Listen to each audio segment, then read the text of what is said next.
The list that I'm going to provide, it is my own personal perspective.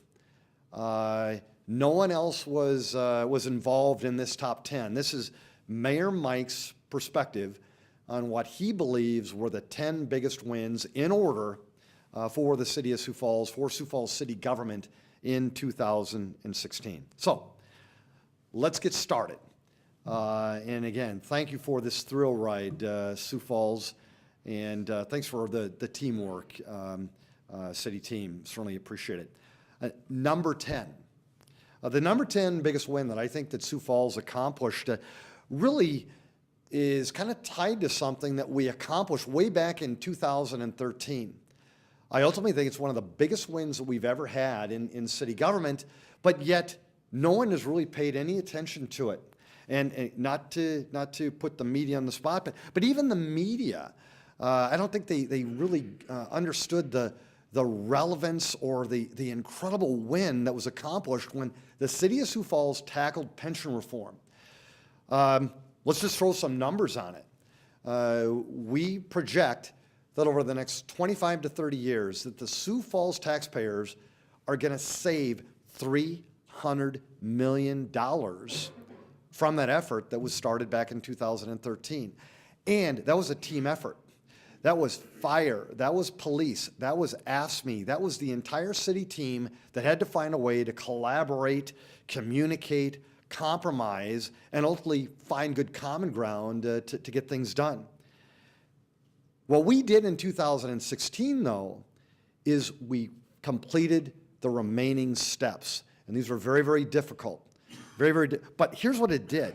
It ensures our city's obligation to the retirees and the health care benefits that they're expecting, and now they are truly fully funded. That puts everybody at ease, especially those retired city employees. It preserves the pension trust funds and ensures that these funds will not and cannot be used for any other purposes. Okay? Again, it protects the employees, the people who have put their sweat and blood. It protects the employees and the retirees of city government so that if something were to happen in the future, this a bevy of funds will be protected for their use. Number 9. When I first started here in Sioux Falls City government, you realize pretty quickly that we were missing out on some big opportunities here. We were way behind the times when it came to actually utilizing the latest software, the latest technology that could help not only our employees do their jobs better, but maybe more importantly, gain a better return for the taxpayers. And not in terms of productivity, service quality, but also getting a bigger bang for the taxpayer buck. We're going to give you an example. I mean, we're about a $500 million company. But back in 2010, we were using financial management software from the 1980s. I mean, can you imagine that? Private business running their companies that way? Well, we don't do that anymore. We've invested in technology, we've invested in software, and 2016 was an incredible year to do just that.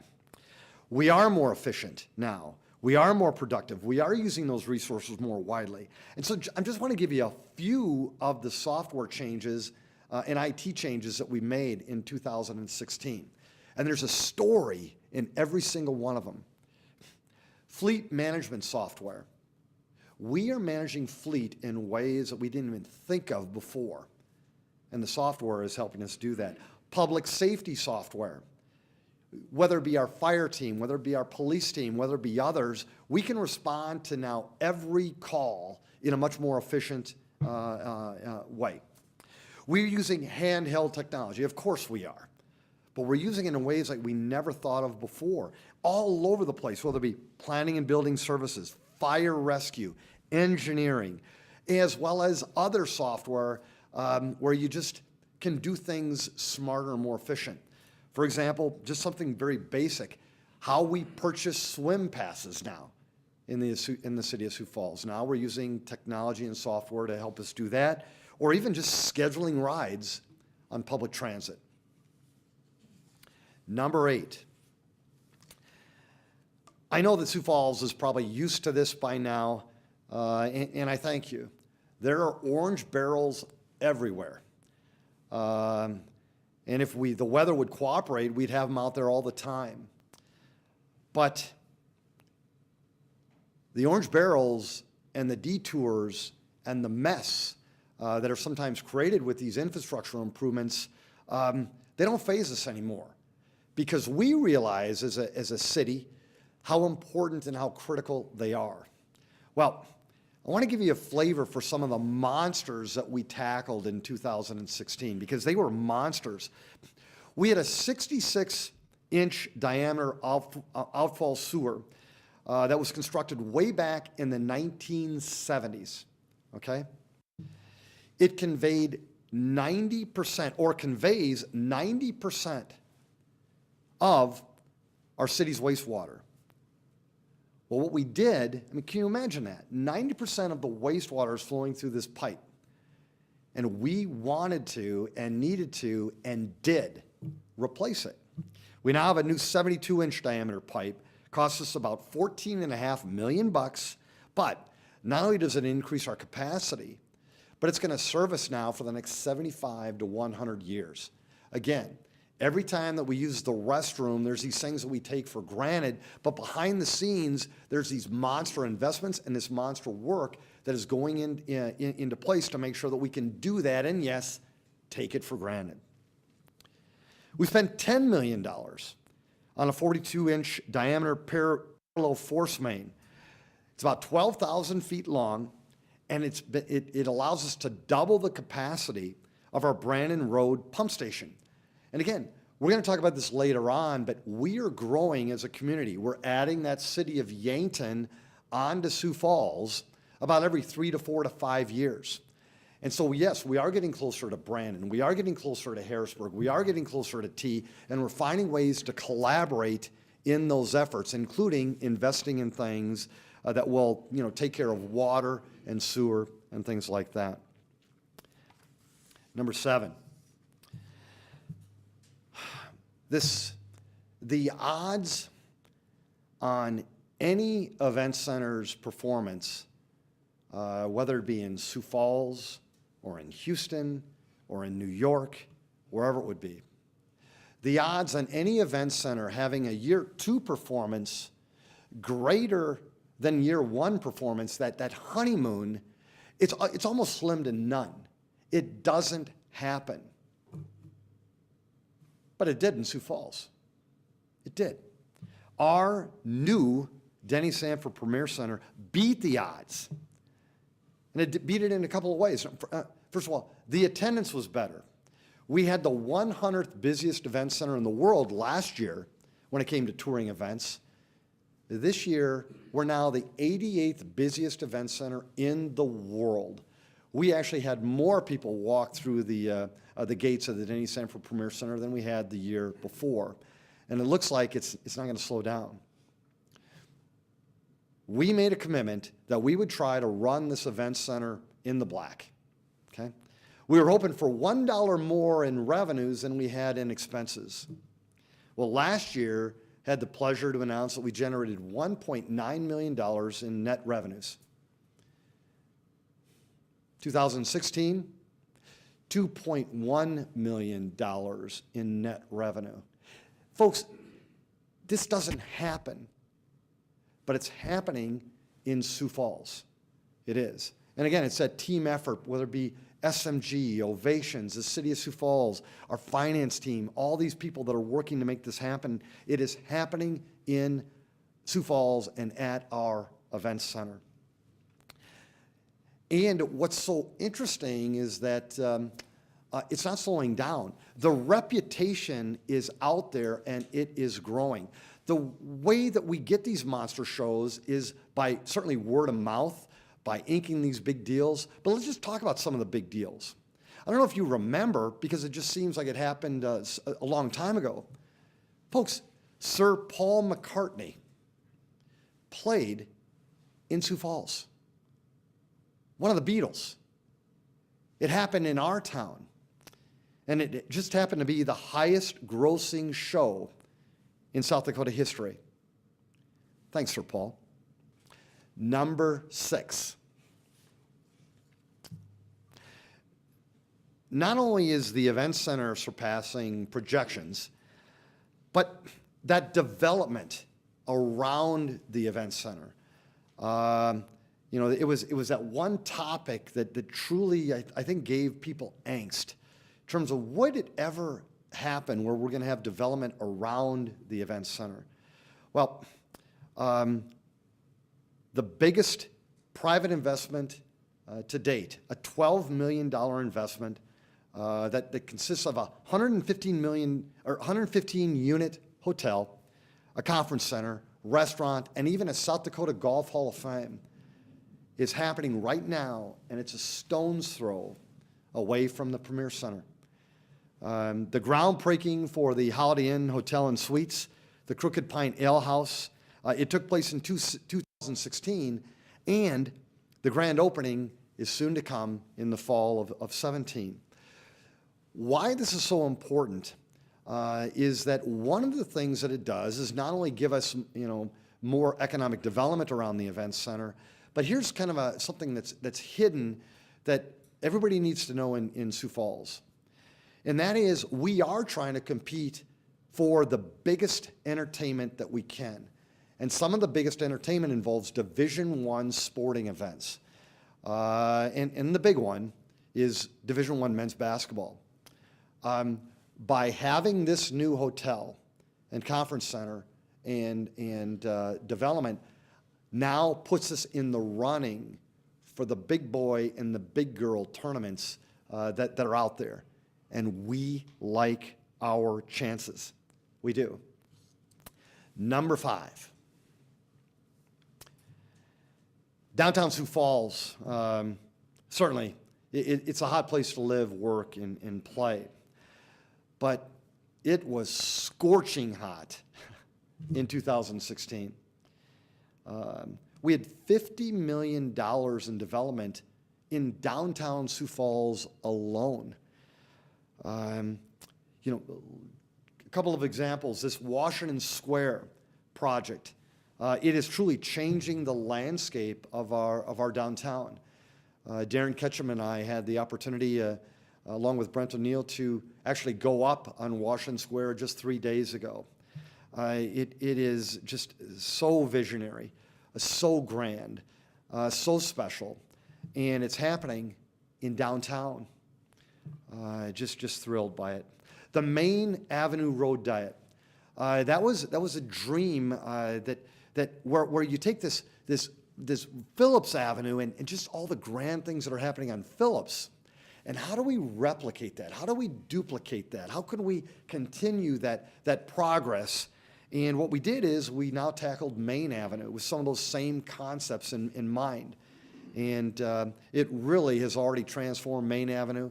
It's created economic development, improved quality of life. Visitors are pumped, but we've got more work to do. But it also has really done some good stuff. And can't go through all of them because we'd be here for a long, long time. But there's been so much revitalization of those older properties who for years they were underperforming in our downtown, but now it's the highest demand office space, retail space, and residential space in our town. And it's happening in our heartbeat called downtown Sioux Falls. And we're not done. I know it's a 16 list, but might as well talk just a hair about the Levitt Pavilions coming, as well as that 10 acres of land that we're going to redevelop here real soon. Number 4. Started talking about this in 1951. I wasn't even born yet.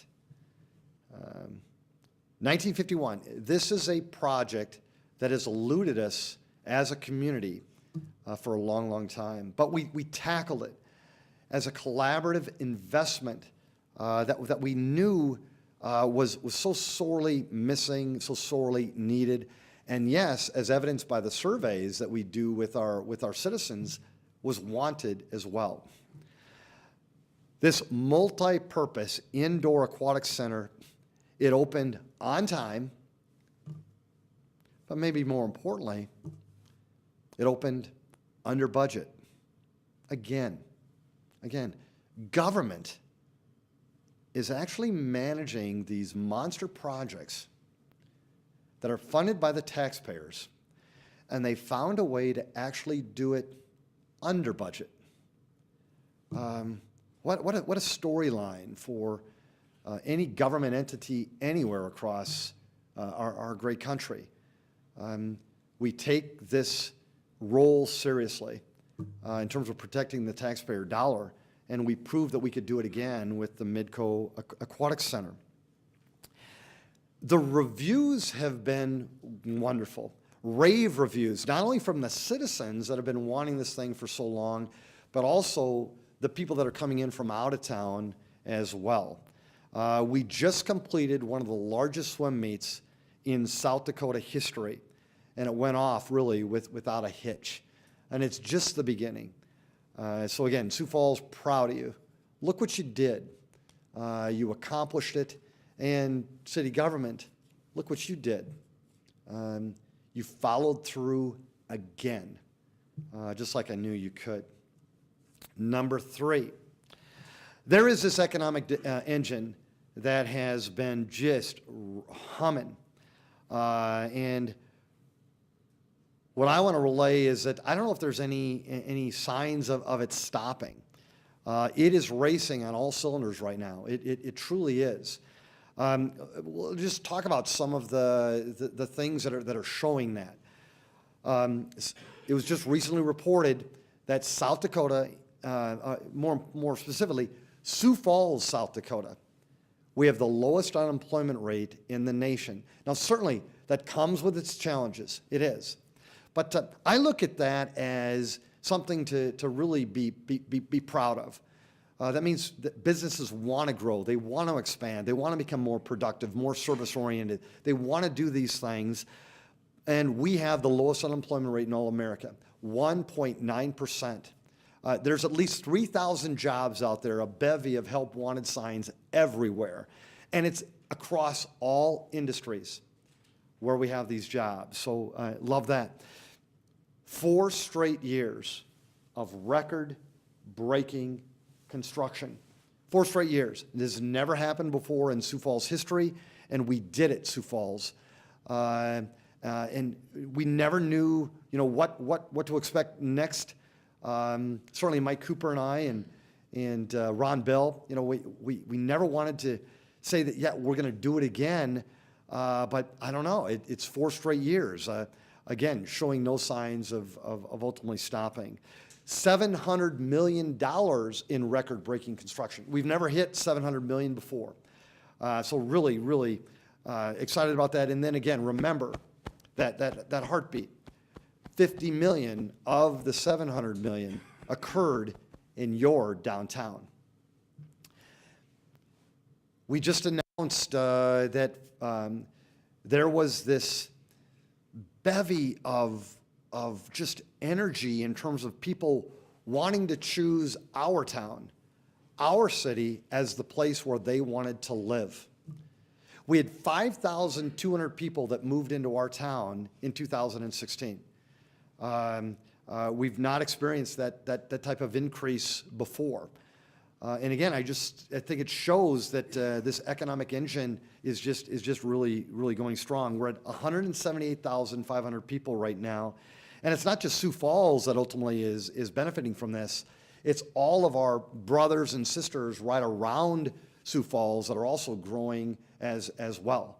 And then certainly, if Sioux Falls does well, South Dakota does well. And if South Dakota does well, Sioux Falls does well. We had a record number of dwelling units issued in 2016. We had 2,647 dwelling units permitted.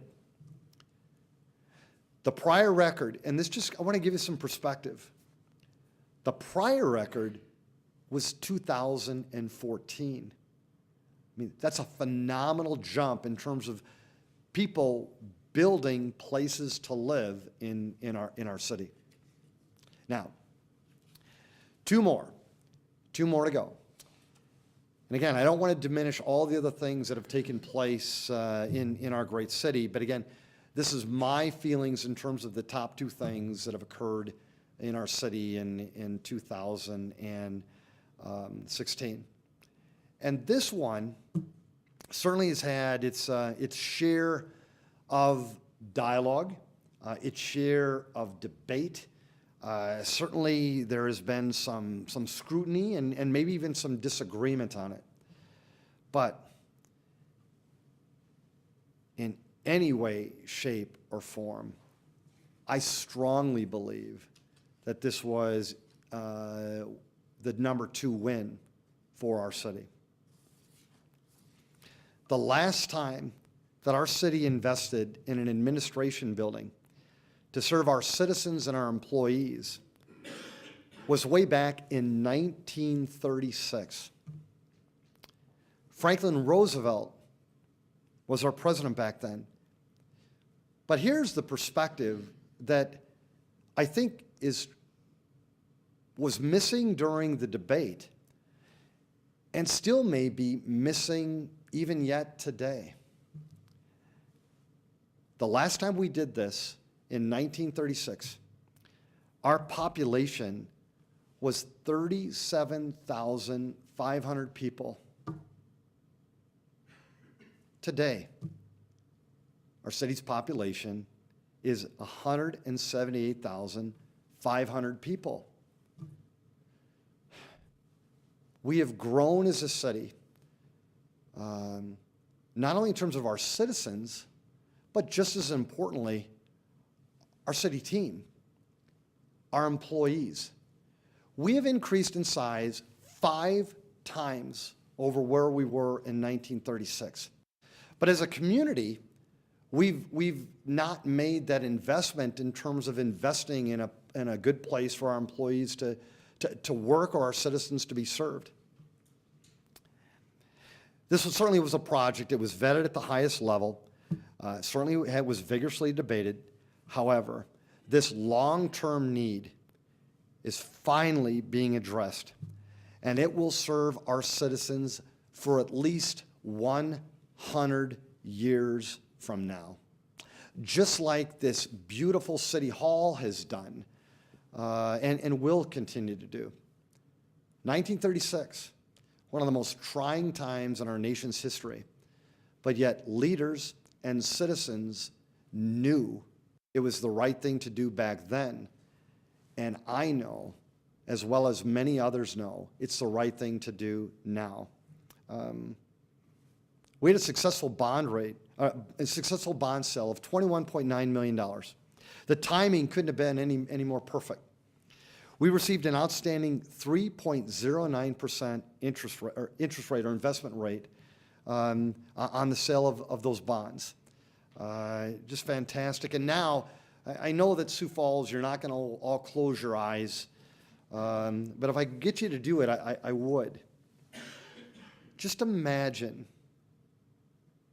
how beautiful and how functional this building is going to be, as well as just how magnificent Van Imps Park is going to be.